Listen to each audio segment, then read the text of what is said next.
signe que tu es en train de perdre une bonne femme. Lentement, silencieusement. Parfois, perdre une femme ne ressemble pas à des cris ou à des portes qui claquent. Ça se fait en silence, dans les espaces entre les mots, dans les soirs trop calmes, dans la façon dont ses yeux cessent de briller quand tu entres dans la pièce. Et le plus triste, tu ne réalises même pas que tu la perds. Jusqu'au jour où tu la regardes, et tu comprends qu'elle est encore là physiquement, mais qu'émotionnellement, elle est déjà partie. Une bonne femme ne s'en va presque jamais d'un coup. Elle reste, elle endure, elle espère. Mais à chaque fois qu'elle se sent ignorée, incomprise ou dévalorisée, un petit morceau de son cœur se ferme. Et quand trop de morceaux se ferment, l'amour commence à s'éteindre. Aujourd'hui, je veux te partager les 4 signes que tu es en train de perdre une bonne femme, lentement, sans même t'en rendre compte. Si tu les reconnais, ne panique pas. Prends-les comme une miséricorde, comme un avertissement d'Allah pour te réveiller avant qu'il ne soit trop tard.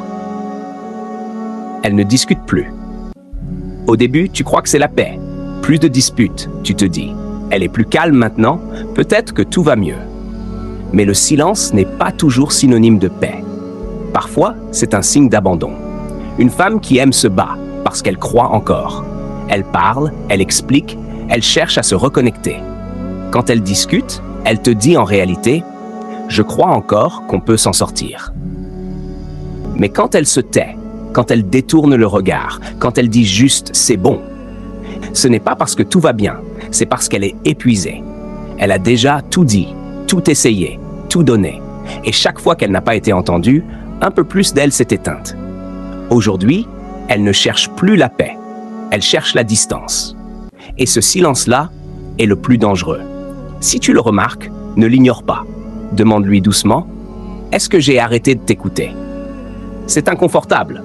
Oui, mais cette simple question peut rouvrir une porte fermée depuis trop longtemps. Elle ne s'habille plus comme avant. Tu te dis peut-être « Elle est juste fatiguée » ou « Elle est plus naturelle maintenant ». Mais regarde plus profondément. Quand une femme cesse de prendre soin d'elle, ce n'est pas toujours de la négligence, c'est souvent de l'invisibilité. Au début, elle se préparait avec soin, pas pour le monde, mais pour toi, pour que tu la remarques, pour que tu la désires encore. Chaque détail, le parfum, la tenue, le sourire, était une manière de dire « je veux encore te plaire ». Mais quand ces efforts passent inaperçus, quand tu ne lèves plus les yeux, quand tu ne dis plus « tu es belle aujourd'hui », ces gestes finissent par paraître inutiles. Alors elle arrête. Non pas parce qu'elle ne t'aime plus, mais parce qu'elle s'est sentie invisible trop longtemps. Les femmes s'épanouissent là où elles se sentent vues. Rappelle-lui qu'elle est belle, pas seulement par tes mots, mais par ton regard, ton attention, ta douceur. Car quand elle se fane, ce n'est pas qu'elle a cessé d'aimer, c'est qu'elle a cessé de se sentir aimée. Elle sourit moins. Tu te souviens de son sourire, celui qui illuminait la maison, même sans raison. Ce sourire venait d'un cœur apaisé, d'un amour entendu. Quand une femme sourit moins, c'est pas de la froideur, c'est de la fatigue. Elle en a marre de faire semblant que tout va bien quand, à l'intérieur, elle se sent seule. Elle continue à cuisiner, à aider, à prier à tes côtés, mais son âme est lourde. Et tu peux le voir si tu regardes vraiment, dans ses yeux, dans ses silences, dans ses soupirs après chaque désaccord. Le prophète a dit, open quote, « Les meilleurs d'entre vous sont ceux qui sont les meilleurs envers leurs épouses. » Close quote. Ce n'est pas une question de grands gestes, mais de douceur.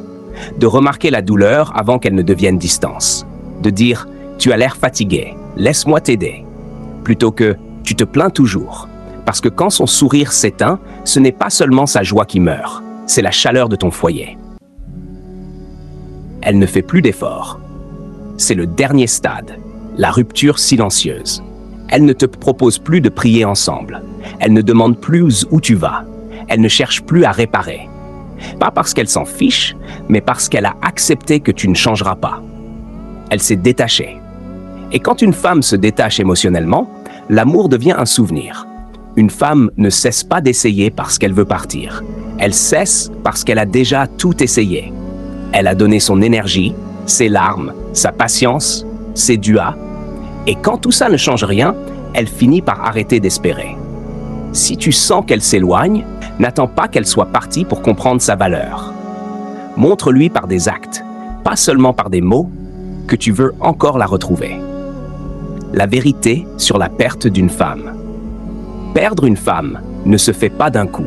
Ça se fait lentement, à travers les petites choses, les compliments oubliés, les prières manquées ensemble, les nuits passées sur le téléphone plutôt qu'à parler. Mais de la même façon qu'elle s'est éloignée, elle peut revenir. Doucement, sincèrement, avec foi. Si elle est encore là, même un peu distante, c'est qu'Allah te donne encore une chance. Ne la gaspille pas. Regarde-la dans les yeux. Dis-lui, tu me manques, pas juste ta présence, mais ton cœur. Et écoute-la. Parce qu'une femme qui se sent entendue retrouve toujours le chemin de son mari. Message final. Une bonne femme ne demande pas la perfection. Elle demande ta présence, ta patience et ta protection. Elle veut se sentir en sécurité dans ton cœur. Comme toi, tu te sens en sécurité dans ses prières. Alors si tu vois un de ces signes, ne prends pas son silence pour de la paix. C'est un appel à la reconnexion. Apporte-lui à nouveau la douceur, la tendresse, la miséricorde. Tiens-lui la main, même si elle hésite. Et montre-lui qu'elle peut encore espérer. Parce que quand tu traites une femme comme Allah te l'ordonne, la baraka revient dans ton foyer. La miséricorde remplace l'ego. Et l'amour devient un acte d'adoration.